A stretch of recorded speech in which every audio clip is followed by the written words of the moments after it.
रानटी प्राणी. मुलांनो, रानावनात राहतात ते रानटी प्राणी.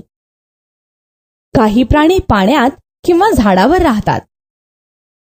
मुलांनो, वाघ, सिंह, अस्वल, लांडगा हे सर्व प्राणी गुहेत राहतात.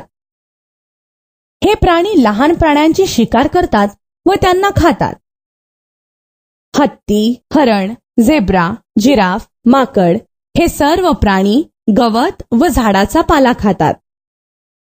हे प्राणी जंगलात झाडाखाली राहतात. पण माकड झाडावर राहतं बरं का. मुलांनो, आता आपण काही रानटी पक्षी पाहणार आहोत. हे पक्षी साप, उंदीर, किडे व मेलेल्या प्राण्यांचे मांस खातात. हे पक्षी मोठ्या झाडाच्या ढोलीत राहतात. उदाहरणार्थ गरुड, गिधाड, घार, घुबड.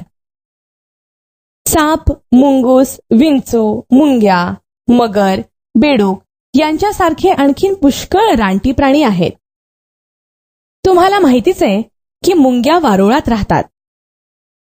मगर ही पाण्यात राहते.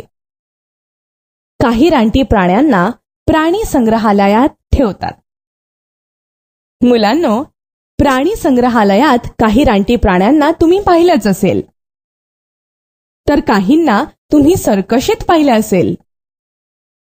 रानटी प्राणी हे आपल्या जंगल परिसराची शोभा वाढवतात.